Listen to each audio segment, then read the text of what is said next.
दोस्तों, स्वागत है आपका हमारे चैनल पर। चैनल को सब्सक्राइब करना न भूलें। ये कहानी है मध्य प्रदेश के एक गांव की 90 के दशक का शुरुआती दौर। ये दौर तब का था जब गांवों में कोई भी यातायात की सुविधा जल्दी नहीं मिला करती थी।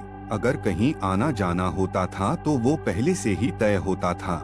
ऐसे में शादियों का सीजन था और निमंत्रण आया था थोड़ी दूर से। पुराने रिश्तेदार थे, तभी पास में ही रहते थे। अब वो लोग भी यहाँ से 10 कोस दूर जाकर बस गए थे।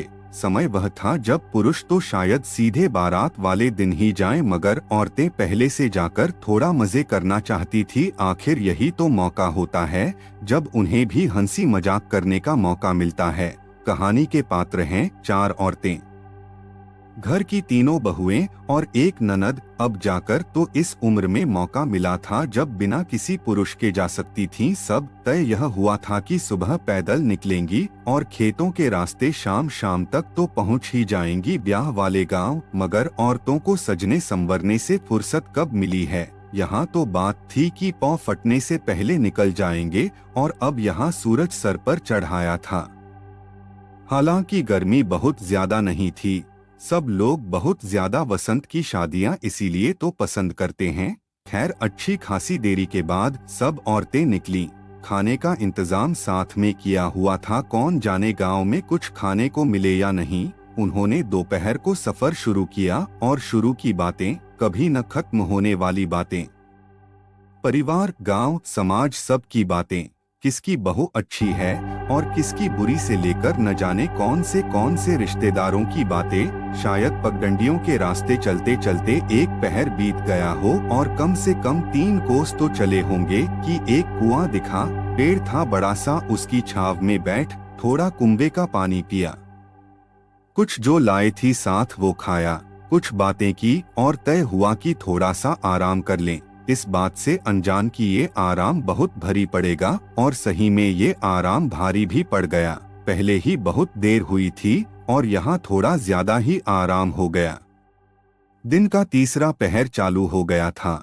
हालांकि जरूरी तेज कदमों की थी, मगर बातों के चक्कर में कहीं थोड़ा बहुत रास्ता भूल गए तो कभी थकान के मारे चाल धीमी हो गई। और अब भी उस गांव से अच्छी खासी दूरी थी जहां जाना था, और अब अंधेरा भी गहराने लग गया था।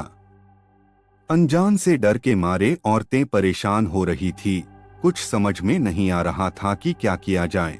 ऐसे में उन्हें रास्ते में एक झोंपड़ी दिखी।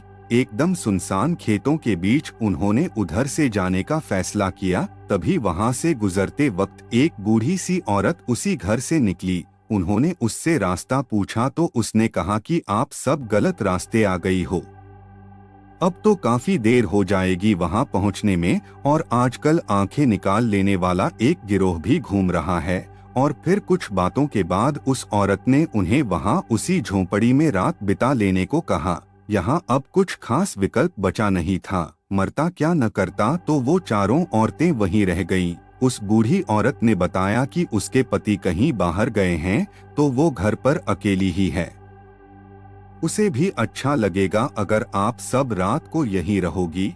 रात को उस बूढ़ी औरत ने खाना बनाया जो बहुत बेहद साधारण था, रोटियां और साग। लेकिन खाने में कोई स्वाद ना था। इतनी भूख होने के बावजूद वो खाना ऐसा था मानो खाया ना जाए।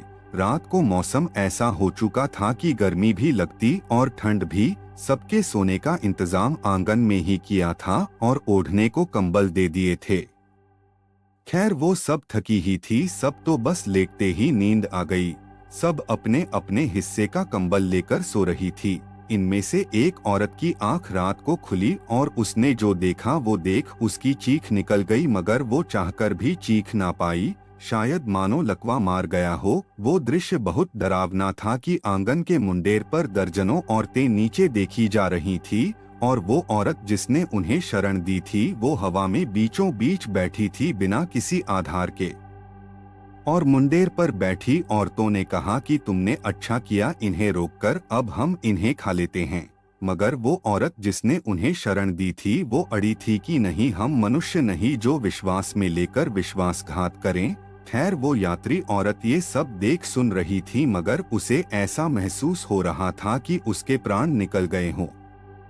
वो चाह कर भी कुछ बोल नहीं पा रही थी और ना ही हिलडुल कर अपने बाकी सभी को उठा पाने में समर्थ थी। खैर किसी तरह आंखें बंद हुई, मन में भगवान का नाम जप करके मौत का इंतजार करती रही और फिर शायद डर से सो गई। सुबह बैलों की घंटियों की आवाज से उन सबकी नींद खुली। जब वो चारों नींद से जगी तो उन्होंने देखा कि कुछ चरवाहों ने उन्हें घेर रखा है। तभी अचानक उन्हें रात में वहां रुकने का ध्यान आया। ना तो वहां कोई झोंपड़ी थी, ना वो बूढ़ी औरत, और वो खाट कंबल भी नहीं जिस पर वो सोई थी। वास्तविकता में तो वो जमीन पर लेटी थी। मगर ये क्या था, किसी को कुछ समझ में नहीं आया। और जब उसी चौथी औरत ने सबको रात की बात बताई कि उसने क्या देखा, ये सुनकर सबके होश उड़ गए। पता नहीं वो औरत क्या थी, मदद करने वाली कोई देवदूत या कोई डायन, मगर जो भी था, ये अनुभव उन चारों औरतें का जीवन का सबसे डरावना किस्सा था।